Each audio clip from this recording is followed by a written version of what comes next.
Ahí empezamos. Ya. Bueno, entonces, en vista de todo lo que estuvimos observando respecto a las teorías científicas que podemos aplicar al estudio de los agroecosistemas, es que vienen las aplicaciones agroecológicas que se pueden hacer, ¿cierto? Yo les explicaba que todo estaba en el diseño y el manejo, ¿cierto? Entonces ahora podemos explicar un poco aspectos del diseño. Eh, lo voy a hacer muy rápido, ¿cierto? Tenemos media hora de clase y el resto son la mayoría puras fotos, ¿cierto? Pero considerando todas las teorías que estuvimos observando, eh, tenemos que cambiar, ¿cierto? Esta visión de la concepción clásica, ¿cierto? Del sector rural a una visión evolutiva que genere esta interacción tanto del ser humano con su entorno como las dinámicas de su mismo entorno. Entonces tenemos que hacer una agricultura multifuncional. Y en ese sentido,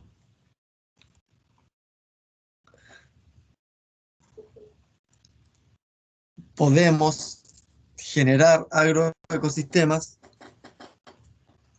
que puedan retener agua, que puedan controlar las causas del calentamiento global, que puedan conservar agua, purificarla, que puedan mantener el paisaje y el hábitat para la vida silvestre, que genere turismo, recreación, preservación del patrimonio histórico-cultural, que genere provisión de alimentos, fibra y materia prima, que genere trabajo y asentamiento demográfico equilibrado.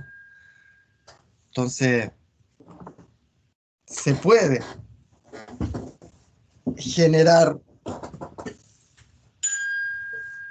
una interacción mucho más compleja del agroecosistema con su entorno social y ambiental mediante el diseño y su manejo. Y no solo esta concepción de yo voy a meter insumos para obtener productos, ¿cierto?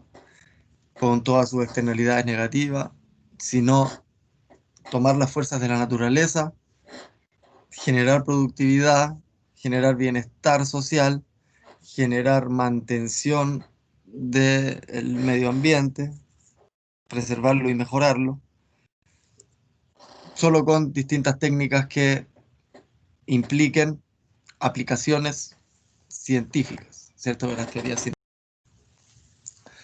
Entonces, el desarrollo sustentable solo va a ser posible si nosotros mantenemos el equilibrio entre el beneficio económico. Yo les decía, no podemos estar en los extremos, ¿cierto? Necesitamos tener este equilibrio entre el beneficio económico, la equidad social y la conservación y mejoramiento del medio ambiente. La agroecología es la respuesta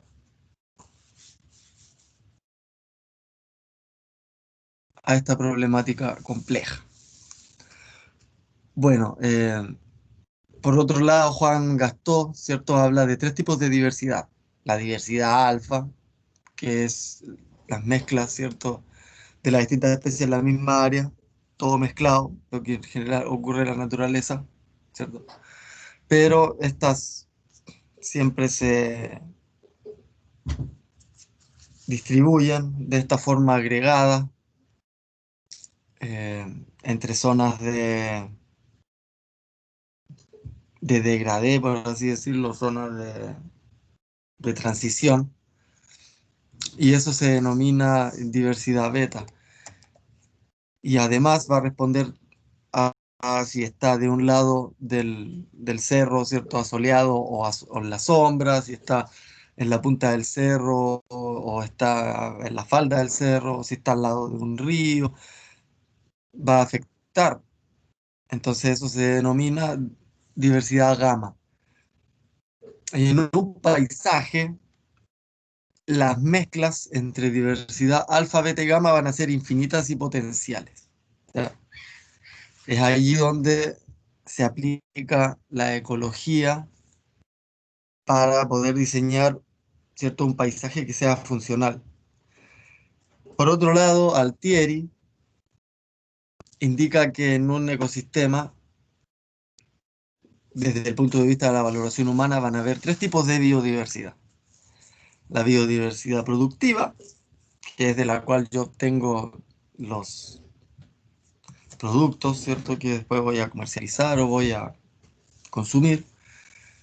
La destructiva, que es la cual voy a tener que estar eh, controlando, ¿cierto? El tema de las plagas, las enfermedades, plantas muy con alta capacidad reproductiva, ¿cierto? Biodiversidad funcional, que es justamente la que me provee los servicios ecosistémicos, como estos coleópteros polinizadores, ¿cierto? Justo en este momento tengo uno aquí en mi mano. Eh, Se voló. Ya.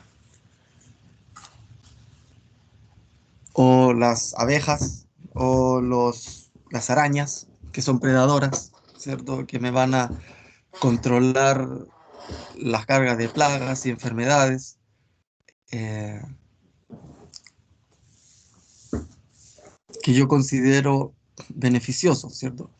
Por eso le denominan la funcional.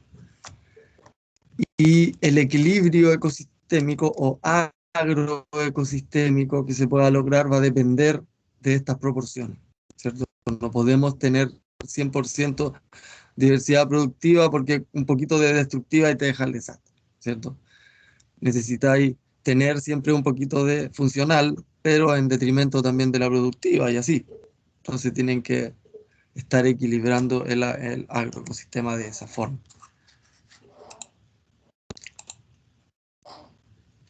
Ahí tienen definición más detallada de qué es la diversidad productiva, de cuál es la destructiva y cuál es la funcional. Entonces, cuando se diseña el paisaje, Altieri habla de tres niveles. El nivel agronómico, que es la diversidad planeada, cuáles son los cultivos que yo necesito,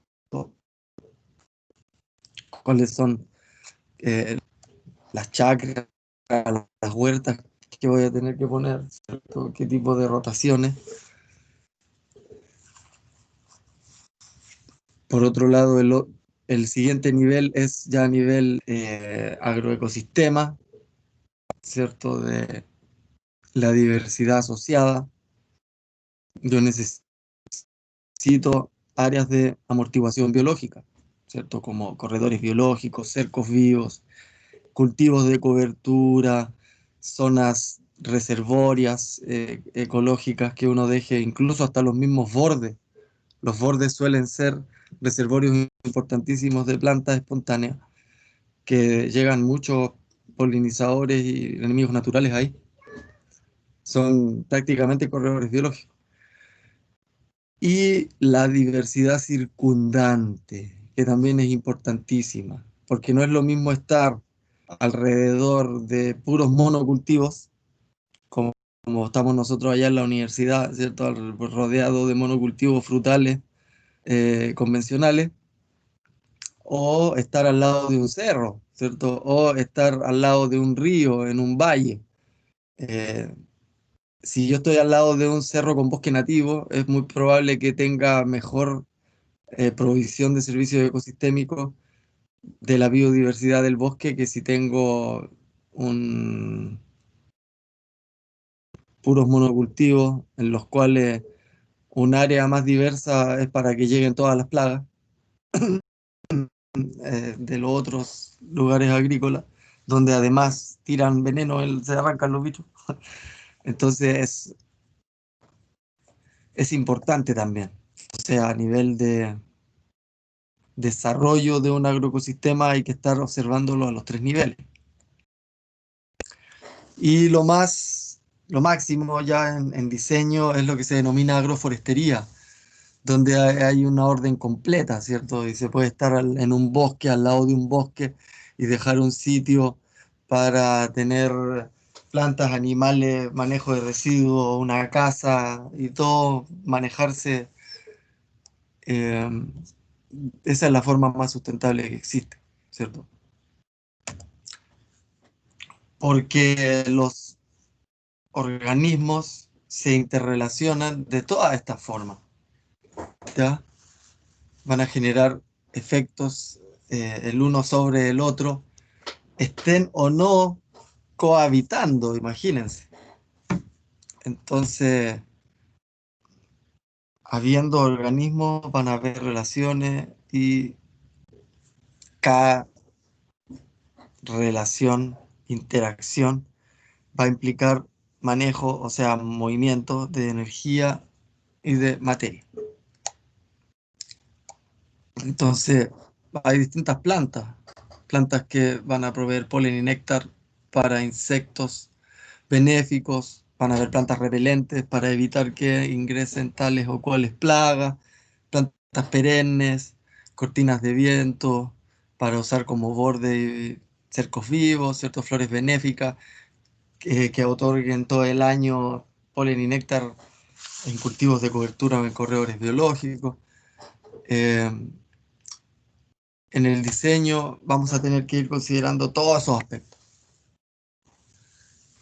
y transformar el agroecosistema hacia sistemas diversos que contengan alta conectividad biológica, que los organismos puedan moverse, cohabitar, existir, que se establezcan allí y entre ellos sostengan un equilibrio, control de poblaciones, generación de mejores condiciones de mineralización, eh, infinitos servicios que otorga la naturaleza. Además de estos meramente estéticos, ¿cierto? Un campo así se ve mucho más lindo que un monocultivo, ¿cierto? Da más ganas de manejarlo y de trabajarlo que otro, no sé. A una persona que trabaja un tractor, esto es un problema, ¿cierto? Ay, aquí cómo me voy a meter con el tractor ahí, bueno. Pero hay formas y formas, ¿cierto? Unos rotocultivadores más chiquitos que te permiten trabajar en esos sistemas. Bueno, todo va a depender de la escala también, ¿cierto? Y como les digo, no hay que ser fundamentalista tampoco. Hay que ser eficiente, sí. Ese es el tema. Acá, por ejemplo, se sacrifica la nada de espacio en un corredor biológico, una hilera menos, ¿cierto? Pero pueden cuantificar cuánto van a disminuir en aplicaciones solo por dejar ese corredor. ¿Ya? Profe, Tener sistemas, ajá, plantas espontáneas, como les cuando, digo, el suelo desnudo es un pecado, dígame. cuando habla que va a disminuir aplicaciones, ¿a eso se refiere que de igual forma si llega una plaga se va a aplicar algo? Yo creo, o sea, si usted tiene que controlar por el nivel de daño económico, va a tener que hacerlo. Ahora es con qué lo va a hacer, ¿cierto? Existe controles que son medioambientalmente amigables y otros que no tanto. Ahí depende de la ingeniería, ¿cierto? Un ingeniero agrónomo tiene que tomar la mejor decisión, la más eficiente. De hecho, su único fin como ingeniero es hacer más eficientes los procesos. Entonces, usted va a tener distintas alternativas. Las soluciones agronómicas son muy diversas, ¿ya? Y todo va a depender. Esa es la verdad. Todo va a depender.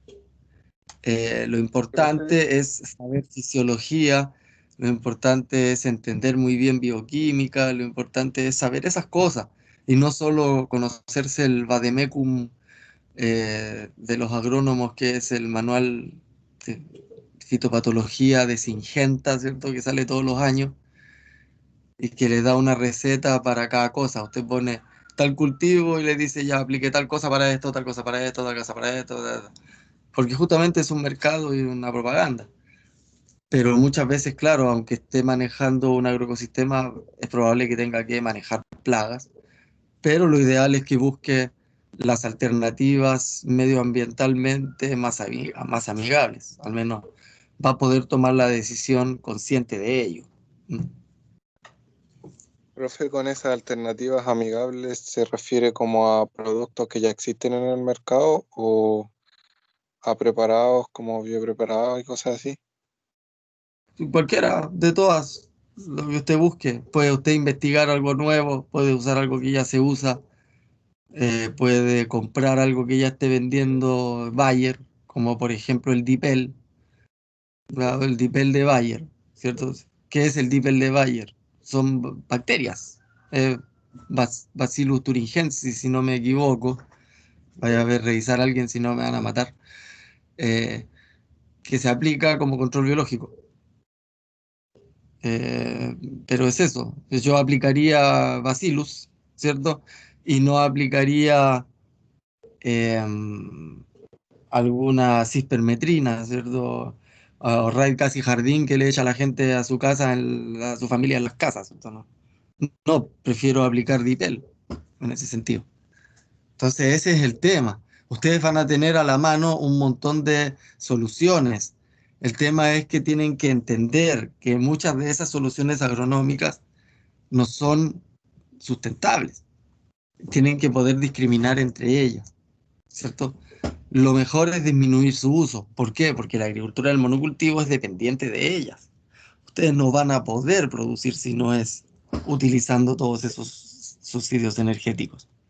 Pero si manejan un agroecosistema de forma agroecológica, es probable que no logren dejar de utilizarlos al 100%, pero con que logren disminuir su uso, ya están haciendo algo positivo. Ese es el tema. Y no solo positivo para su economía, para su negocio, para su ejercicio comercial anual, ¿cierto? De toda empresa, como le digo, ustedes lo van a contratar como agrónomo para que produzca. Esa es la realidad. Pero hay alternativas agroecológicas que lo van a poder hacer. Usted va a poder hacer un manejo más eficiente, incluso económicamente, si logra reducir estos estos subsidios energéticos que se venden en el mercado en forma de agroinsumo. Y estas son las formas de hacerlo. Eso es lo que yo le estoy ahora mostrando. Estas son las aplicaciones agroecológicas que ofrece la teoría científica. Ya no estamos viendo otra cosa, ¿cierto? Usted por ahí en algún seminario de agricultura biodinámica le van a decir que tiene que agarrar 3 cachos de vaca y hacer un triángulo y ponerle ahí un purín de ortiga bajo la luna y capaz que le hagan hacer un mantra Om, ¿ya? Pero eso no es científico. Entonces yo no le puedo mostrar esas cosas, ¿cierto? Ni ningún tipo de agricultura alternativa que no sea meramente algo científico. Entonces las aplicaciones agroecológicas que yo les puedo mostrar y que les voy a mostrar tienen que ver justamente con teoría científica aplicada al manejo de agroecosistemas. Y eso es lo que estamos viendo, ¿cierto? Interacciones ecofisiológicas que se dan entre las plantas y los otros organismos para lograr servicios ecosistémicos, ¿cierto? Y con eso disminuir el uso de todos los agroinsumos. Ojalá no utilizar ningún veneno, ¿cierto? Ojalá restablecer la mineralización del suelo naturalmente, y existen muchas técnicas para ello, ¿cierto? Aquí tienen otro agroecosistema diseñado, ¿cierto? Con estos 3 niveles de diversidad productiva, diversidad circundante, diversidad asociada, ¿cierto? Ahí se ven corredores, ahí se ven áreas de amortiguación naturales, ahí se ven los campos de cultivo, ¿cierto? Con corredores entre medio, se ven hogares viviendo ahí, entonces son distintos diseños. Esto también, a ver, esto es California, ¿cierto? Esto es Buenos Aires, Argentina, ¿ya? Un manejo, de hecho, la gente que manejaba esto hacía biodinámica, ¿ya? Ellos tenían sus preparados biodinámicos y todo eso, funcionaban o no, no sé, es otra discusión, ¿cierto? Nosotros nos tenemos que quedar en la discusión científica, ¿cierto? La discusión científica está en, justamente aquí hay un diseño que permite mantener un movimiento, una conexión entre las áreas de amortiguación biológica en policultivos, que permite disminuir bastante cualquier subsidio energético respecto a un monocultivo de soja, eh, que es justamente lo que hay en toda esa zona, que uno se pierde de ver una planicie de soya en el horizonte, para todos lados, que mire, es un monocultivo de soya, es impresionante ver eso. Y entre medio de eso, de repente encontrarte con un cultivo así es un lujo. Entonces son importantes los cercos vivos, importante tener siempre el control del manejo de los vientos, de la, de la contaminación de polen, de la contaminación de los ruidos, de contaminación de la aplicación de plaguicidas de los vecinos, tantas cosas. Corredores biológicos que tienen que funcionar, pueden funcionar como hábitat, comida, refugio y nidificación para insectos, animales de todo tipo, ranas, reptiles, pueden haber también pájaros, aves, ¿cierto? Incluso mamíferos, de todo. Como conducto, transporte energía de agua, nutrientes, semillas, organismos, filtro o barrera, cortaviento, partículas de viento, aguas subterráneas superficiales, partículas en el agua. Hay un montón de filtros de agua que se ponen alrededor de los canales con distintos tipos de plantas que van mejorando la cantidad de agua que va traspasando después al resto del cultivo. Es decir, eso hay que proteger también los cultivos de la contaminación subterránea. Eh, Genes, animales, ruidos. Como sumidero recibe y retiene objetos, sustancias, ¿cierto? Cuando hay que proteger, hay veces cultivos trampa que se ponen como corredores biológicos para que lleguen ahí las plagas y no a su cultivo. Entonces todo depende de lo que ustedes quieran hacer como ingenieros agrónomos, ese es el tema, ¿cierto? Eh, entonces acá, por ejemplo, en la Viña Conosur se estuvo haciendo, esto de la foto de hace un montón de tiempo, entonces estas plantas deben estar todas gigantes, pero ahí habían 27 variedades de plantas medicinales que pusieron, que además la gente que trabajaba ahí se podía llevar agüitas palmate, todo, y tenían un corredor impresionante. Estaba todo unido en ese campo, y un campo orgánico. Entonces estos corredores estaban alrededor de todo el campo y de repente se metían entre medio de los cultivos también con plantas medicinales, ¿tá?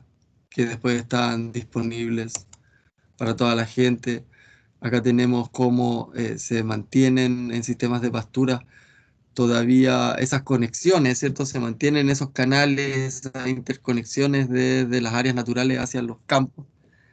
Esas conexiones son importantísimas a considerar en corredores biológicos, ¿cierto? Porque es la única forma de sostener interconectividad completa, ¿ya? Entonces, así se va diseñando distintos paisajes. Se va cambiando el paradigma de la transformación de los monocultivos en búsqueda de estas alternativas ecológicas para disminuir el uso de todos los subsidios energéticos. Acá tenemos cultivos de cobertura, protegen el suelo. Les digo, nunca, nunca el suelo desnudo, por favor. ¿Cierto? Muchas veces el pasto que se deja en los campos convencionales de manzano lo hacen para que se meta el tractor en invierno, imagínense. El servicio ecosistémico importantísimo de estructuración de agua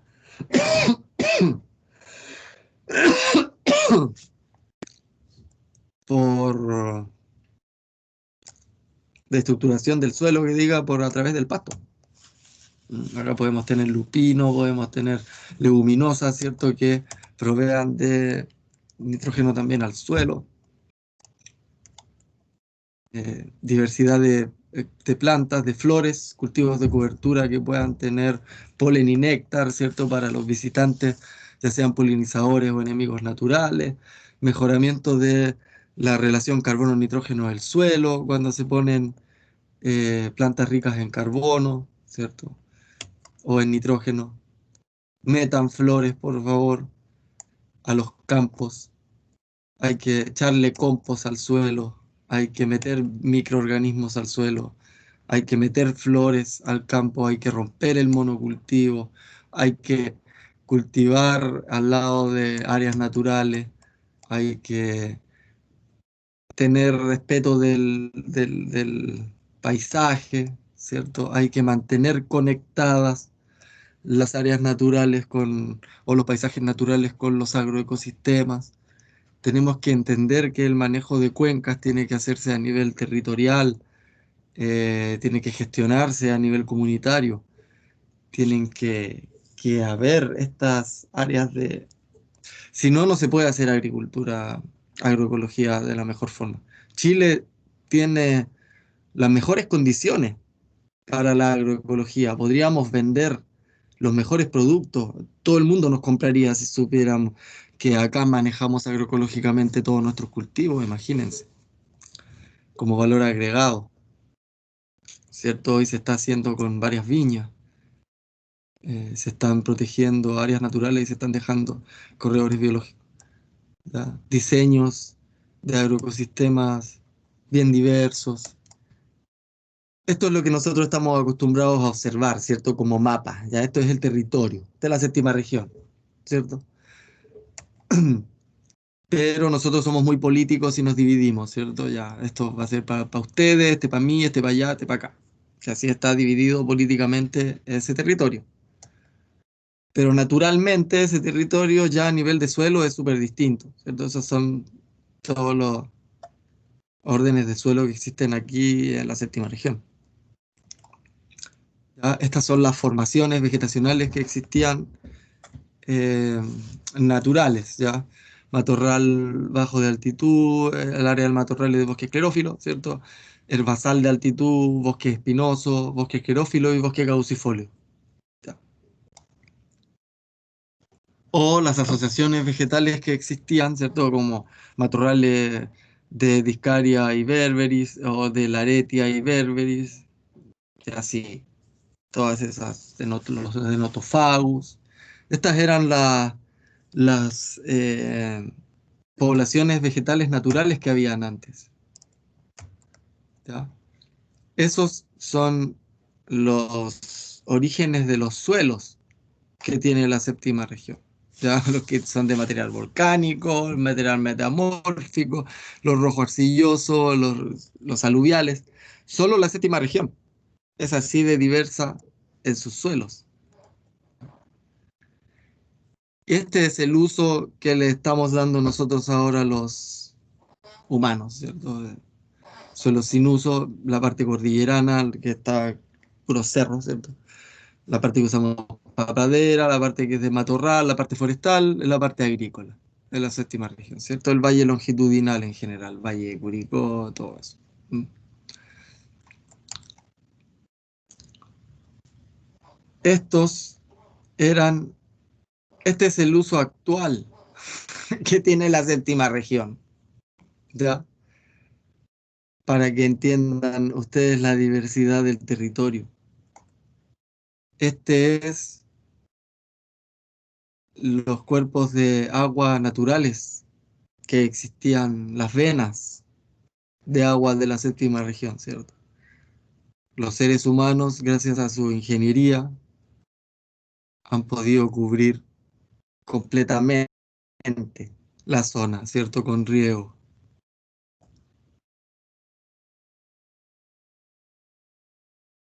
Pero ya el territorio está mostrando signos importantes de erosión, principalmente el valle longitudinal donde se hace agricultura. según los dos índices que existen.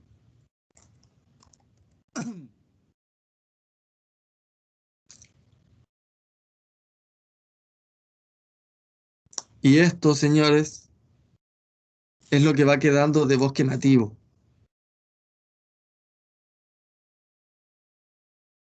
¿Ya? Para que se entienda. Llegamos justito a la hora, 10:30 termina la clase. Recuerden enviarme el correo con los 5 participantes, que uno de los 5 envíe el correo. Yo le devuelvo el paper y voy a subir a la plataforma LMS las indicaciones para que presenten su seminario con las 5 diapositivas, sin contar la portada y el final, ¿cierto? De una forma muy breve, mostrando solo los principales hallazgos, los principales gráficos o figuras que existan en el paper y las principales ideas. ¿Ya? Eso, voy a detener la grabación.